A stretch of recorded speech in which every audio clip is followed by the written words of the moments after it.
Thank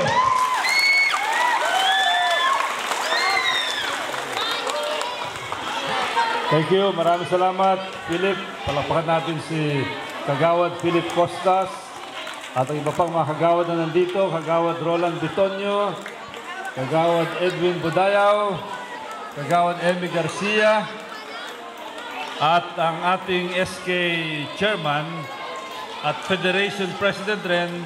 Kaya kagawad siya sa dito at konsihal sa buong Parañaque. Yan, walang iba kundi si Marinela Tormentera. At palakpakan din natin yung pagdating ng ating mayor.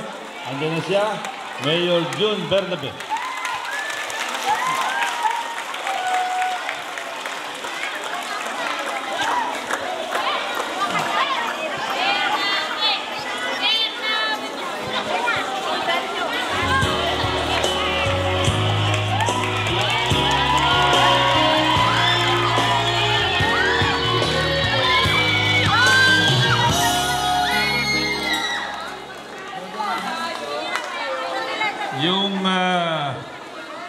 Yung ruta namin ni Mayor ay sala-salapid. Nagkakasalubong kami, nagkakalasalisi, nagkakahabulan.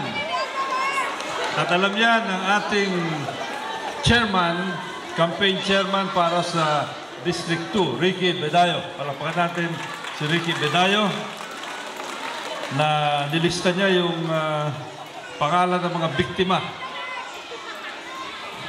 ng ating pinagmamalaking Manny Pacquiao. Palakpakan natin si Manny Pacquiao sa kanyang tagumpay. Napanood nyo? Sino nakapanood ng Manny Pacquiao? Dami.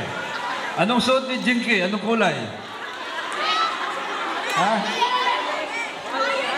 Ano? Violet. Ayun, violet. Violet daw yung suot ni Jinky. Okay. Alam niyo yung ikot ko rito, kanina pa kami nag-iikot, halos lahat na pinupuntahan ko, Gulisium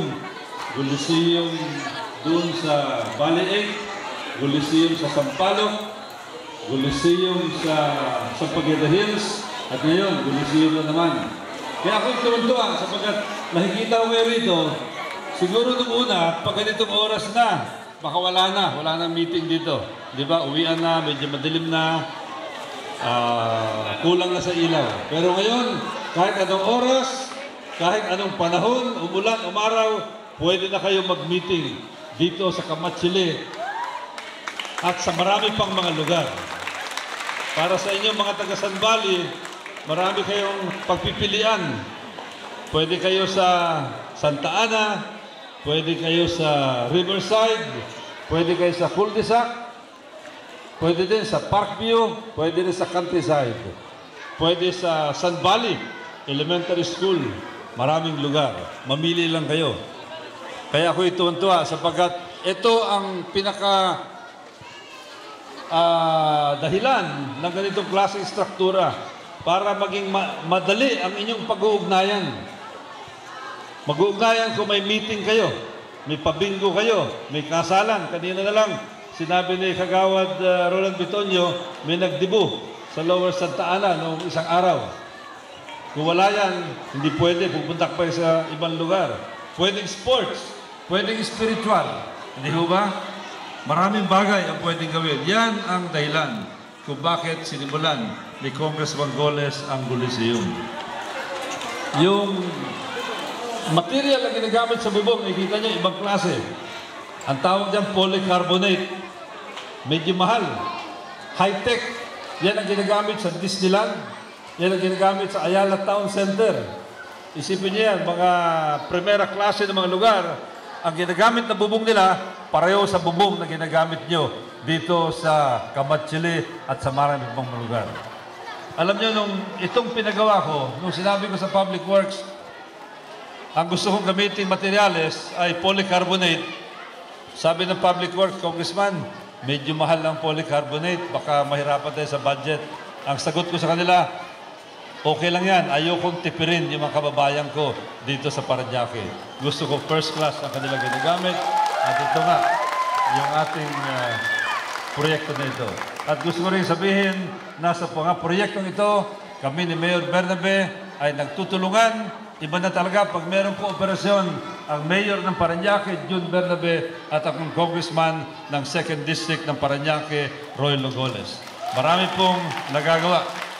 Kaya yan na lang po sasabihin ko. Binabati ko kayo lahat. Binabati ko si Danny Octaviano. Asan si Danny? Ayun, Danny Octaviano, congratulations sa inyong magandang desisyon at binabati ko kayo lahat sa inyong desisyon na sumama dito sa grupong ito. At alam ko na hindi kayo magsisisi. Maraming salamat. Magandang gabi sa inyong lahat. Thank you very much. Maraming salamat, Congressman Goles. So ngayon, habang ating magpapatuloy, isang napakalakas na palakpak para kay Mayor Jun Bernabe.